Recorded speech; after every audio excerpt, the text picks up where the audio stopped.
여러분 안녕하십니까? 박용의 뉴스라이브 문을엽니다.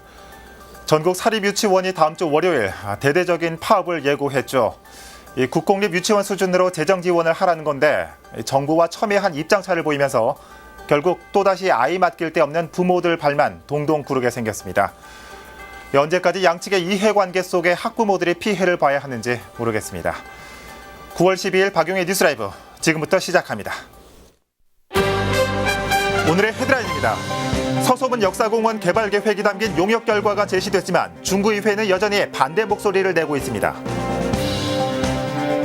인구 10만 명을 수용하는 미래 신도시가 당면한 인프라, 행정적 문제를 해결하기 위한 특별위원회가 구성됩니다.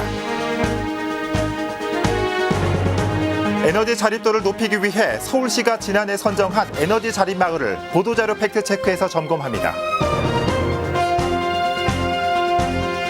파주시의 대표 책 축제인 파주 북소리가 이번 주부터 파주 출판단지에서 개최됩니다. 현장 연결해 미리 만나봅니다.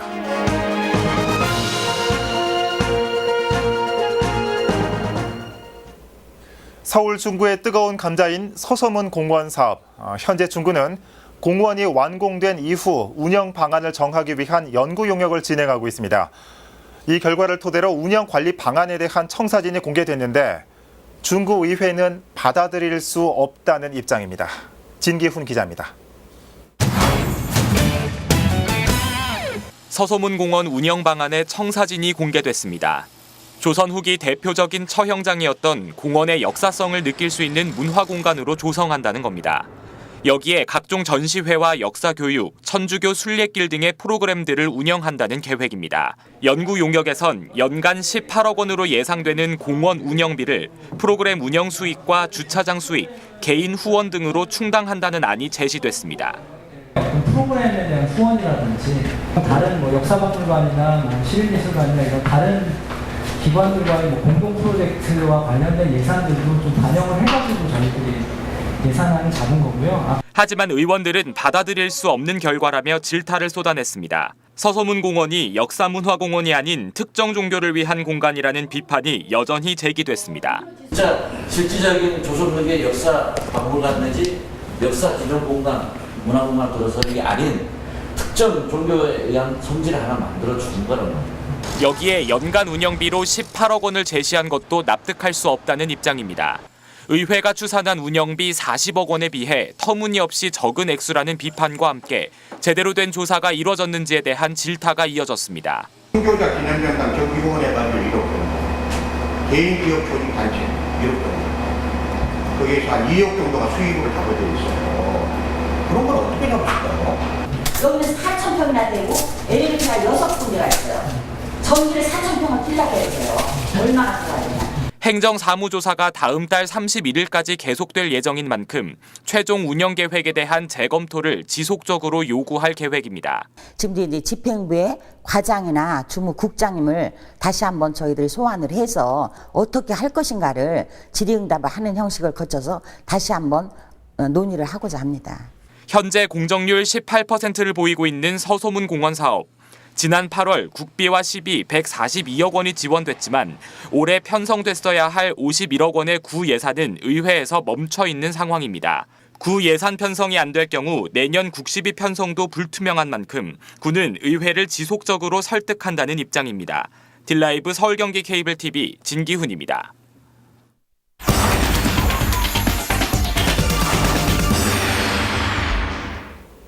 지난 2008년 건설 사업 승인 이후 9년이 경과한 위례 신도시. 그동안 많은 부분이 진행되면서 말도 많고 탈도 많았습니다. 지금 송파구의회에서는 위례 신도시 문제를 해결하기 위한 특별위원회 구성이 통과를 앞두고 있습니다. 취재기자 연결해서 자세한 내용 들어보도록 하겠습니다. 서정함 기자. 네, 저는 송파구 의회에 나와 있습니다. 네. 지금 송파구의회 본회의가 열리고 있죠. 어떻습니까? 위례 신도시 특별위원회 구성 결의안은 통과가 된 상태입니까? 네, 방금 전 10시 20분쯤 송파구 의회 본회의에서는 위례 신도시 특별위원회 구성 결의안이 만장일치로 통과가 됐습니다. 예. 지난 8일 운영위원회에서도 만장일치로 통과했던 이 결의안은 많은 사람들의 예상과 같이 이번 본회의에서도 무난하게 통과를 했습니다. 그렇군요. 자, 서 기자, 그런데 이 위례신도시 특별위원회는 왜 구성하는 겁니까? 네, 위례신도시는 2008년부터 현재까지 10만 명 수용을 목표로 진행되는 사업입니다. 예. 현재 상당 부분이 과정이 진행이 됐고 또 입주한 주민들도 대다수인데요. 위례신도시는 송파구와 하남시, 성남시 지역이 함께 있어 행정이 분산되고 이로 인해 많은 문제들이 드러나고 있습니다. 이러한 문제들을 해결하기 위해서 이번 특별위원회를 구성해 다양한 해결책을 모색하겠다는 방침입니다. 예. 이 서 기자 얘기를 들어보면 이 위례 신도시가 송파와 하남 그리고 성남 지역에 걸쳐 있어서 문제가 생겼다고 했는데 이번 특별위원회는 송파 쪽 사람들로만 구성된 거 아닙니까? 이 한계점이 있지 않을까 하는 걱정도 있을 수 있을 것 같아요. 네, 맞습니다. 이번 결의안은 그 송파구 의회에서 결의한 것으로 네. 송파구 의원들이 구성이 됩니다. 그렇다 보니 위례 신도시에서 송파구 지역에 해당하는 북위례 지역에 있는 예. 문제들을 우선적으로 해결할 것으로 보입니다. 여타 다른 문제들은 다른 도시와 협의를 해서 추후에 해결책을 모색해 나갈 것으로 보입니다. 예. 이 특위 구성은 응원은 하지만 기왕이면 다른 자체들과 자치단체와 함께 했으면 좋겠다. 이런 의미에서 좀 질문을 드려봤고요. 자, 그럼 서 기자, 위례 신도시 특위는 앞으로 어떤 활동을 하게 됩니까? 네, 위례신도시 특별위원회는 현재까지 잘 해결이 되지 않았던 문제들, 예를 들면 문화시설 건설 문제라던가 교통 문제, 그리고 교육시설 부족 문제 등을 해결할 것으로 보입니다.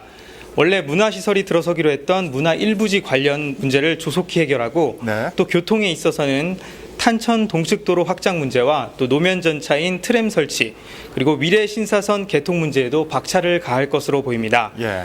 또 현재 개교하지 못하고 있었던 거여고등학교 개교도 앞당기고 부족한 보육시설도 더욱 마련할 것으로 보입니다. 예. 자, 그럼 위례 신도시 특위 구성과 향후 계획은 어떻게 되는지 마지막으로 좀 짚어주시죠. 네, 이번 위례신도시 특별위원회는 모두 12명으로 구성이 됩니다. 네. 위원회에 참가할 의원들은 신청을 받았고 또 야당과 여당의 추천으로 특별위원회 선임안도 오늘 함께 통과가 됐습니다. 임춘대 의원, 이정인 의원, 그리고 김순애 의원, 문윤혜 의원 등 모두 12명이 확정이 됐습니다. 활동 기간은 오늘 날짜인 9월 12일부터 6개월 동안 진행이 됩니다. 송파구의 많은 문제를 6개월 동안 해결하겠다고 밝혔습니다. 지금까지 송파구 의회에서 전해드렸습니다. 네. 서정환 기자 수고했습니다. 일단 이 송파구를 중심으로 특위가 구성됐지만 이 전체 위례 신도시가 당면한 과제들을 해결하는 계기가 되길 기대해 보겠습니다. 송파구 연결해 봤습니다.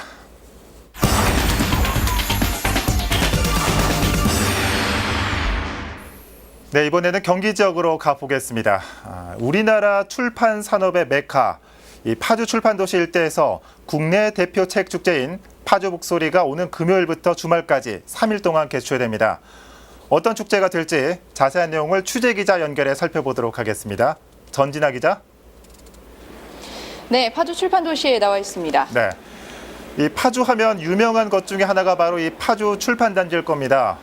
파주 북소리 올해로 벌써 7번째를 맞이했다고요. 네, 그렇습니다. 파주시와 출판도시 문화재단이 공동 주최하는 이번 축제는 책과 독자, 작가와 출판인이 한데 모이는 그런 자리입니다. 네. 파주 출판도시 일대에서 인문과 문화예술, 책방거리 등 3개의 스테이지로 공간을 나눠서 테마별 프로그램이 마련되는데요. 지금 제가 서 있는 곳이 바로 대규모 서가로 잘 알려진 지혜의 숲에 설치된 무대입니다. 예. 오는 15일 이곳에서 열리는 개막식과 함께 본격적인 축제가 시작이 됩니다. 그렇군요. 그런데 정 기자, 보통 책 축제라고 하면 이 도서전 같은 모습을 떠올리기 마련인데 파주 북소리는 좀 다르다고요. 어떻게 다릅니까? 네, 그렇습니다. 예, 이번 축제의 특징에 대해서 김원호 파주 북소리 조직위원장을 직접 모셔서 자세한 이야기를 들어보도록 하겠습니다. 네. 안녕하십니까? 네, 안녕하세요. 예, 네네. 예, 다른 도서 축제와 좀 차별화되는 이 파주 북소리만의 특징 뭐라고 이야기할 수 있겠습니까? 출판 도시는 다른 데하고 좀 다르죠. 출판사들이 여기 운집해 있는 곳인데 지금 한 3만 명 정도가 출판 도시에서 일하고 있어요. 전 세계 유례가 없는 이곳에서 그러니까 출판사하고 저자들하고 독자들이 함께 펼치는 지식축제, 책축제 이렇게 말씀드릴 수 있습니다. 네, 그렇군요. 이 파주 북소리의 대표 콘텐츠라고도 할 수 있는 게 매해 이렇게 내용이 바뀌는 테마 전시가 있습니다. 올해 전시의 특징은 어떤 내용일까요? 금년에 저희가 내세우는 주제가 책의 힘. 제수님 옆에 있는 큰 그 홀에서 지금 전시되고 있는 그 파주 출판 도시에서 책을 만드는 출판사들이 그동안 펴내고 있는 책들을 이제 좀 더 선별해서 집중적으로 한 자리에 모아서 도대체 출판 도시에서 어떤 책들이 만들어지고 있느냐, 무슨 생각을 하고 있느냐 이런 것을 함께 볼 수 있는 그런 의미에서 색다른 어떤 전시라고 볼 수 있습니다. 네, 그렇군요. 또 여기에 특히 또 김훈, 황석영, 은희경 같은 이름만 들어도 알 수 있는 대표적인 작가들을 또 직접 만날 수가 있다고요? 예. 지금 우리나라에 저명한 또는 명망 있는 이제 저자들, 작가들을 모셔서 그분들의 육성을 들어보고 또 그들의 숨소리를 옆에서 느낄 수 있는 그런 어떤 행사인데, 그러니까 저자들을 직접 만나고 작가들을 직접 대화하다 보면은 더 책에 깊숙이 들어갈 수 있고 또 그래서 그렇게 해서 또 우리가 또 더 좋은 책을 읽게 되는 것이죠. 독서 운동, 출판 운동 이런 것이라고 생각합니다. 네, 알겠습니다. 오늘 말씀 잘 들었습니다. 네, 감사합니다. 예. 네, 정 기자. 이렇게 많은 작가들도 참가를 하는데 파주 출판 도시 하면은 이 국내 굴지의 출판사들이 밀집해 있는 곳이잖아요. 어떻습니까? 이 많은 출판사들도 참여할 예정입니까? 네, 그렇습니다. 이 도서정가제 시행 여파로 침체된 출판계로서는 이번 축제가 또 많은 사람들이 직접 출판 도시를 찾아올 수 있는 기회이기 때문에 각 출판사 사옥에서 다양한 체험 프로그램 또 도서 판매까지 마련을 한다고 하는데요. 이 출판 도시 일대 전체를 좀 둘러볼 수 있도록 보물찾기 이벤트를 포함을 해서요. 활자, 인쇄체험, 또 각종 전시 공연이 예정이 되어 있습니다. 또 면적이 넓은 출판 도시의 특성상 이 관람객들의 편의를 위해서 각 섹션별로 공간이 나눠져 있는 이 축제 공간들을 연결을 해주는 무료 셔틀버스가 4대가 또 운행이 된다고 합니다. 네, 지금까지 파주 북소리 축제를 앞두고 있는 파주 출판 도시에서 전해드렸습니다. 네, 전진아 기자였습니다. 이 파주 하면 예전부터 좀 군사 도시라는 이미지가 강해왔던 게 사실인데 이제는 책과 관련된 이미지로도 많이 달라지고 있는 것 같습니다. 이번 주 금요일부터 열리는 파주 북소리 축제 미리 만나봤습니다.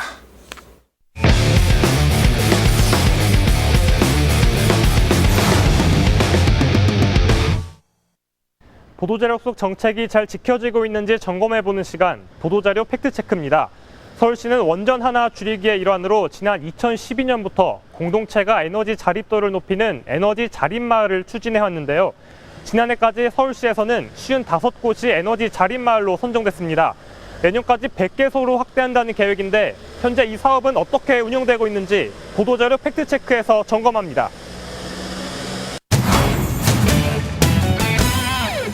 지난 2013년 9월 서울시 보도자료입니다. 마을의 에너지 절감 목표를 세워 에너지 절약, 효율화, 생산까지 에너지 자립 3단계를 추진한다는 내용입니다.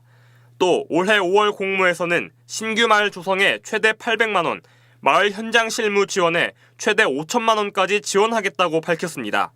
그렇다면 서울시의 목표대로 마을마다 에너지 자립은 잘 운영되고 있을까? 서대문구의 한 아파트 단지입니다. 이곳은 지난 2015년 에너지 자립 마을로 선정됐습니다. 2014년부터 주차장 LED 전등 교체를 시작해 사업 초기보다 7만 킬로와트시, 연간 2,400만 원의 전기비를 줄일 수 있었습니다.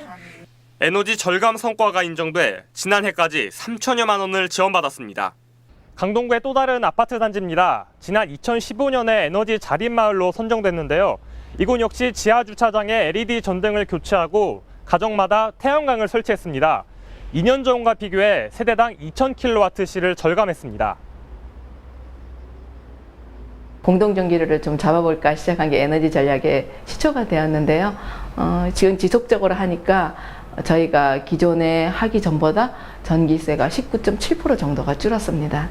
에너지 자립 마을은 거주 유형에 따라 공동형과 단독형으로 분류돼 3년간 규모에 따라 사업비가 지원됩니다. 아파트 단지와 같은 공동형 에너지 자립 마을은 주민들의 참여도가 높아 실제로 에너지를 절감했고 서울시 에너지 절약 경진대회를 통해 성과를 인정받기도 했습니다. 그렇다면 마을 활동가들이 모여 구성한 단독형 에너지 자립마을의 경우는 어떨까? 지난 5월 서대문구가 배포한 보도자료입니다. 신촌동에는 버스 종점에 태양광 충전소를 설치했고 홍은 1동에는 주민 활동가들이 태양광 분수대를 개발해 홍제천에 볼거리를 제공했다고 밝혔습니다. 서대문구 홍제천 인근입니다. 이곳에는 태양광 분수시설이 설치되어 있는데요. 원래는 물속에서 물을 뿜어야 할 분수시설이 현재는 땅바닥에 그대로 방치되어 있습니다. 분수대 뿜어 올리는 거 있잖아요. 네. 그게 오면 장마, 여름에 장마에 떠내려갔어요. 그래갖고 저기 이제 꺼져서 그냥 왔는데 파손이 많이 됐더라고요. 언제쯤 다시 될까요, 그게? 그래서 이게 돈이 없어요. 곧 할 거야, 아마. 지난해 홍은 1동에 지원된 비용은 태양광 분수시설을 포함해 모두 1,400만 원입니다. 하지만 주민들은 분수를 사업 초기에 목격했고 최근에는 전혀 보지 못했다고 말합니다. 평소에 여기 물 나오는 거 보신 적 있으세요? 어쩌다가 그냥 신용만 내는 거지. 최근에는 언제 혹시 보셨어요? 요새 못 봤어요. 요새는 못 보시고요. 네. 처음에 조금 신용을 내다가 어떤 때 틀다가 또 안 틀다가. 다른 에너지 자립마을도 상황은 마찬가지입니다. 서대문구 신촌동의 한 에너지 자립마을. 주민들이 버스를 기다리며 쉴 수 있는 공간에 태양광으로 생성된 전기를 USB로 사용할 수 있도록 설치했습니다. 하지만 USB는 고장이나 간단한 핸드폰 충전조차 되지 않습니다. 거기 자리 사용하실 수 있도록 저희 구청에서는 협조만 해드린 거고요. 관리라던가 운영은 다 마을에서 직접 하세요. 주민들이 돌아가면서. 서울시가 원전 하나 줄이기의 일환으로 시작한 에너지 자립마을 사업. 공동형 에너지 자립마을의 경우 운영이 잘 이뤄지고 있는 반면 단독형 에너지 자립마을은 관리가 미흡한 경우가 있었습니다. 주민들이 운영하고 관리해 나가는 마을 활동이지만 매년 적지 않은 금액이 지원되는 만큼 앞으로 서울시와 자치구의 지속적인 관리 감독이 필요해 보입니다. 보도자료 팩트체크 오신영입니다.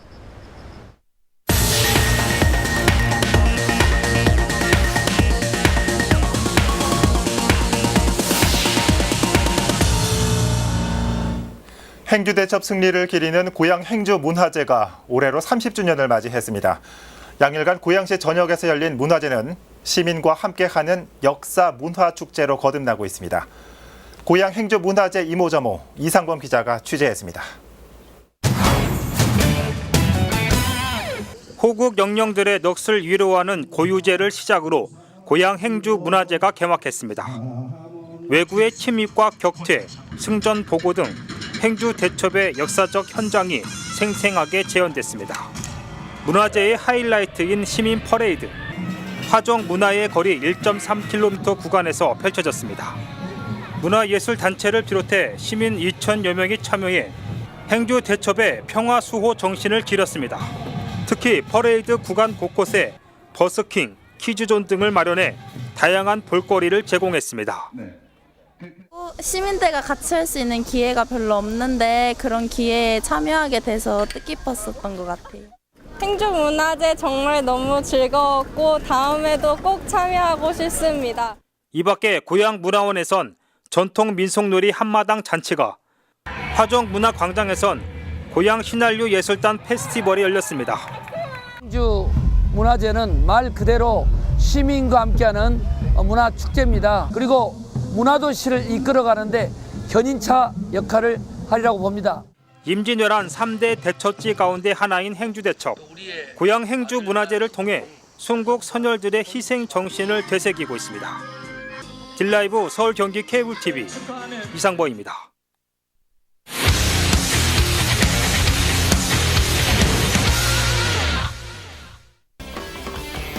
가을이 반가운 이유, 딜라이브 케이블TV기 초등학교 야구대회 소식입니다. 연일 명승부가 펼쳐지고 있는 딜라이브 야구대회. 어제는 D조와 A조 경기가 진행됐는데요. 먼저 봉천초와 고명초 소식부터 살펴보실까요? 결과는 9대9로 양팀이 비겼습니다. 봉천초 사공준 선수가 터뜨린 6회 동점 홈런이 팀을 패배로부터 구원했습니다. 봉천의 다음 상대는 인원이고 고명의 다음 상대는 무패 행진을 달리고 있는 갈산초등학교입니다. 두 번째 경기는 수유초와 갈산초등학교의 대결입니다. 결과는 1대5로 갈산초등학교가 승리했습니다. 3연승을 거둔 갈산초가 대회 리그전 전승을 기록할 수 있을지 기대됩니다. 이어서 A조 첫 번째 경기입니다. 외나무다리에서 만난 전통의 강호, 강남과 중대초의 대결인데요. 결과는 3대3으로 비겼습니다. 강팀들이 한 조로 묶여 죽음의 조로 꼽히는 A조. 과연 어느 팀이 토너먼트 진출 티켓을 따낼지 흥미진진함을 더하고 있습니다. 두 번째 경기는 대회 3연패에 빠진 남정과 영일초의 대결인데요. 결과는 2대7로 영일초가 승리를 거뒀습니다. 4연패를 한 남정초등학교는 결국 토너먼트 진출에 실패했습니다. 각조 순위 살펴봅니다. 영일이 3승을 기록하면서 효제초와 공동선두를 달리고 있습니다. 강남과 중대초등학교는 순위를 유지했고 이수초는 1승을 기록해 4위에 머물러 있습니다. 4연패에 빠진 남정은 조하위권입니다. D조에선 무패 행진을 하고 있는 갈산이 선두를 유지 중입니다. 동천초가 1승 1무를 기록해 단독 2위를 2연패에 빠진 수유가 하위권에 머물고 있습니다. 오늘 경기 일정 살펴볼까요? A조와 B조의 경기가 치러지는데요. A조 경기에선 3연승을 거둔 효제와 이수의 대결이 진행됩니다. B조 첫 경기에선 조 1, 2위의 대결이죠. 청구와 사당초의 경기가 진행됩니다. 두 번째 경기에선 사당초등학교의 무패 행진을 멈춘 역삼초와 백운이 맞붙고 마지막 경기에선 학동과 화곡의 대결이 펼쳐집니다. 끝으로 경기 중 포수들이 겪는 순환 장면 보시면서 오늘 순서 마치겠습니다. 가을이 반가운 이유 딜라이브 케이블 TV기 초등학교 야구대회 소식이었습니다.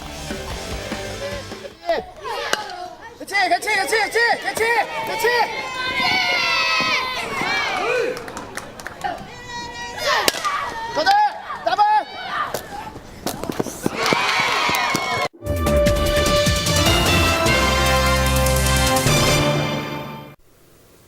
1년 전 오늘 2016년 9월 12일은 경주에서 역대 최강의 지진이 발생했던 날입니다. 서울까지 진동이 느껴졌던 규모 5.8의 지진 후 1년. 대한민국 모든 아파트 내진 기준을 강화해야 한다. 한반도도 더 이상 안전지대가 아니라는 그때의 우려의 목소리는 지금 얼마나 남아있을까요? 1년이 지나 지금 흔들리고 있는 건 혹시 땅이 아니라 안전에 대한 우리의 마음이 아닐까 한번 짚어볼 문제입니다. 박용의 뉴스라이브 마칩니다. 시청해주셔서 고맙습니다.